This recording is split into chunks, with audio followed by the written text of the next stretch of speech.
there, welcome to my quarter past arts and crafts journal. My name is Lindsay. This is my very non-official, nothing really scheduled sort of journal entry more than anything else. Not really a podcast. I don't really adhere to any sort of format. It's just different every time depending on what I'm working on. And I haven't had much time to film because my husband's been home, as many partners are finding right now. They don't get much time by themselves. And I do like being alone. I like being able to kind of stretch out and let my mind take me wherever it wants to go. And filming with other people around has just not felt natural. It feels even more hammy and canned than usual, knowing someone else is watching as you're trying to talk to this thing. So I have a few minutes where I'm alone and I just want to get some of my crafting down on record. One of my big reasons for starting this whole channel was just trying to spend a bit more time actually documenting what I'm working on, and most of the time I just want to work on stuff. So it's this is not really something I want to devote a whole lot of time to with editing and post-production and everything, although I absolutely love watching the podcasts that people have put in that effort.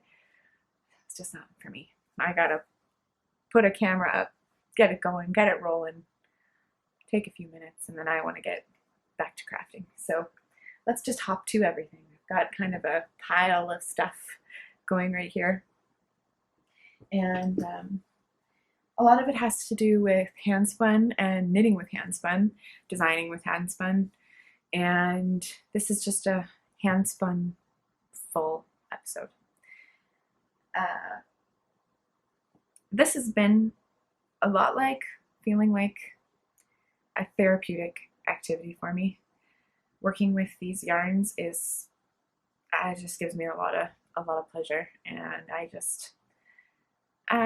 find that it just helps smooth over the rough edges of some of the more difficult days, the more stressful days. And yeah, it also helps when you're working with colors that really speak to me. So I'll start off here by showing you a shawl that I finished a while ago. Now this is done with my handspun, and this yarn, the gold and maroon and gray, is from West Coast Color, and then the gray, the lighter gray, where you can see I've done some mosaic stitching, is from Crannog Ales, or Left Field Farm, I think is what she calls her wool business that's attached to the brewery. And I made this shawl, or designed the pattern to be the way that it is, with these looking almost like, it reminded me of slats on a bridge, because my friend Lynn, who dyed this wool, on our drive home from her farm after I'd gone to take some product shots for her newest launch for her homestead base, she sent me home with some fiber, and the colors reminded me a lot of the woods. And as we were driving along, she was telling me about her love of creeks and brooks. And as you're driving through the mountains, you'll see these wonderful waterfalls coming down, and it's the runoff from the winter, melting and coming down the mountainside. And so we happened to stop for lunch at this food truck we just very quickly saw out of the corner of our eye. And there was this very noisy, babbling brook that was right next to this lunch spot. So we got to eat our lunch just listening to the beautiful sound of the river. And I wanted to make a shawl that would kind of encapsulate that memory. And I think the colors in here very much are just this foresty colors, and then you can see it, there's some blue just peeking through that gray there. I wanted it to resemble a bridge and being able to see the water kind of glinting through. And this is a shape that I have knit a lot of. It originally I came across this shape in the Merinda pattern by Ambah O'Brien, but I've seen it kind of all over the place now, and I just decided I was going to put my own little stitch pattern in it. And I'm very, very tickled with how the whole thing came together. One of the reasons I love this shawl shape so much is that you can tie it underneath and then it just stays put.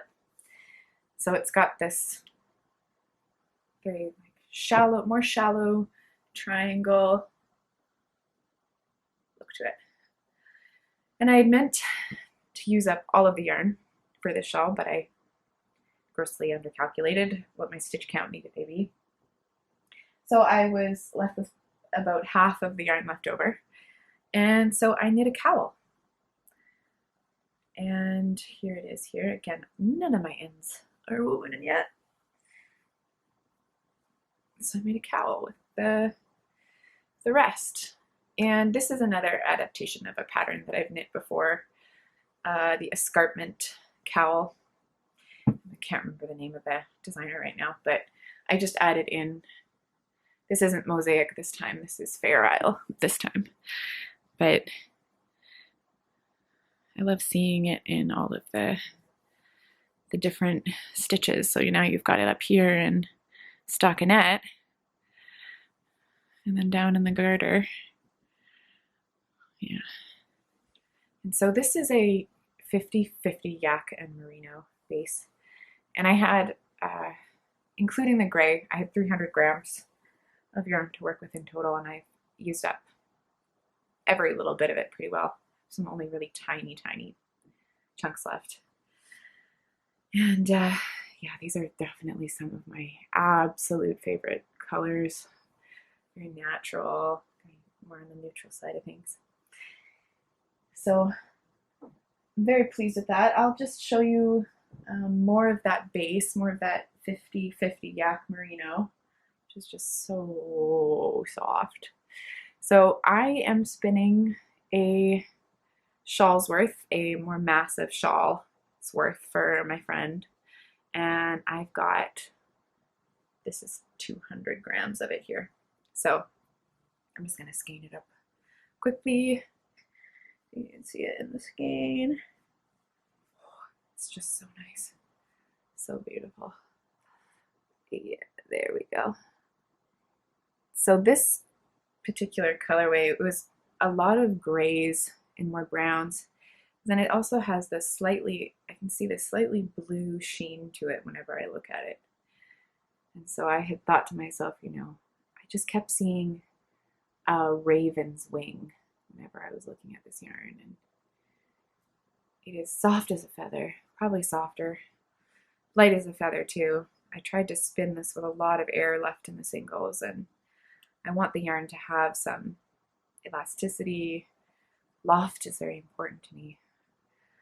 I am very interested in making yarns that have a fantastic texture and a very squishable hand. So I've been spending a lot of my time spinning, trying to figure out exactly how to get that. And I'll talk about my other squishable yarns that have required me to think about how to spin different breeds and different bases of wool a little differently in order to try and still get that very squishy, lofty yarn. And so with these next yarns, I have been doing a mashup of all sorts of different bases together. So this skein in particular is made up with a more primitive long wool. This is some Jacob and Shetland, and it's beautiful. This fiber came from Sequoia Ranch. She's out of, I think it's Lumbee, British Columbia. And so I believe it's a cross. She may have mixed a Jacob's wool and a Shetland wool together, or else it's a sheep that's a cross between the two breeds. So this has got a beautiful halo to it, and it's got these lovely heathered sort of bits to it. So it's a dark undyed charcoal with just some little bits of this white kind of throughout it. So it makes a yarn with just a very light halo. And then I've combined it with Targhee, which has got a lot of spring to it, a bit of crunchiness, and then some Polwarth and silk that I've put. So all three of these, I spun them about the same except for this one. This one I spun long wool, or long draw, sorry. And these ones I, again, tried to handle the singles very minimally. I don't want to squish the air out of everything. I want it still to have some bounce. And I've also not put much twist into the singles.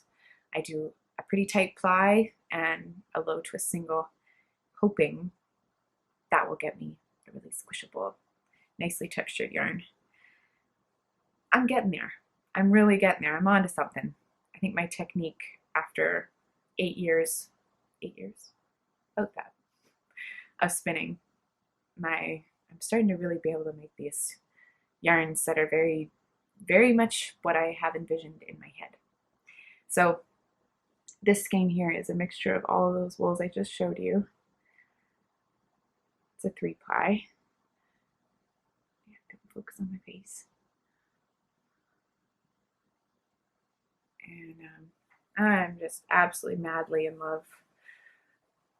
I really think that this is fun, and it's just not something I've seen very much, where there's the undyed.